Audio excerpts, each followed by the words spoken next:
వాళ్ళు చెప్పేది ప్రతిదీ అబద్ధం. ఏప్రిల్ 1వ తారీఖున దౌర్జన్యంగా 30-40 కార్లు, ఆ వీడియో కూడా ఇచ్చాను మీకు, 30-40 కార్లు ఇదే వీధిలో వచ్చి మా సెక్యూరిటీ గేట్లు దూకి స్టంప్స్లో బూతులు మాట్లాడి నా సెక్యూరిటీని కొట్టి 3 గంటల వరకు బంధించారు లోపల. నేను 100కి చేశా, పోలీసుకి చేశా, సార్ కమిషనర్ గారికి చేశా, డీసీపీ గారితో మాట్లాడారు మా వైఫ్. సార్ ఇలా అయింది, పెట్స్ ఉన్నాయి, అన్ని పగలగొడుతున్నారు మా వస్తువులన్నీ, లోపల నా రూమ్ వస్తువులన్నీ పగలగొట్టేశారు. నా బాబు ఫొటోస్, నా పాప ఫొటోస్, చిన్నప్పటి నుంచి ఉన్న వస్తువులు, నా పాప కోసం ఉన్న చిన్న చిన్న నగలు మేము బర్త్డే కోసం కొనుక్కున్నట్టువి ప్రతిదీ పగలగొట్టి ఎక్కడేశారో కూడా తెలియట్లేదు. నా కారు, నా 2016లో కొనుక్కున్న నా కారు టో చేసుకొని ఆల్మోస్ట్ 9 ఇయర్స్ కారు. నాకు చిన్న చిన్న నేను పాత వస్తువులు అన్నీ ఎత్తి పెట్టుకుని ఉంటానండి, నేను అవే వాడుకుంటూ ఉంటాను. అండ్ నాకు ఆ సోకులు లేవు. అది తీసుకొచ్చి ఆ కారుని టో చేసుకొని తీసుకొచ్చేసి వెళ్ళిపోయి ఆ రోడ్డు మీద వదిలేరు.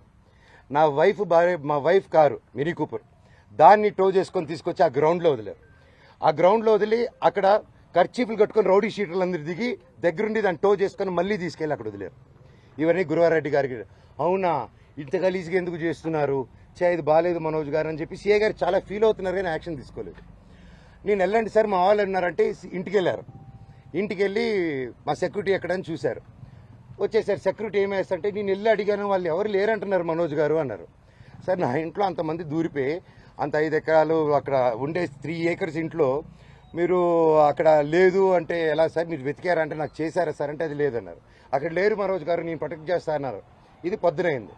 సాయంత్రం 3 గంటలకి ఇదే మనుషుల సెక్యూరిటీ గార్డుని కారులో వేసుకొని వాళ్ళతో బెదిరించి వాక్కుమూలన తీసుకొని సిఐ గారికి వచ్చి పోలీస్ స్టేషన్లో అప్పచెప్పారు.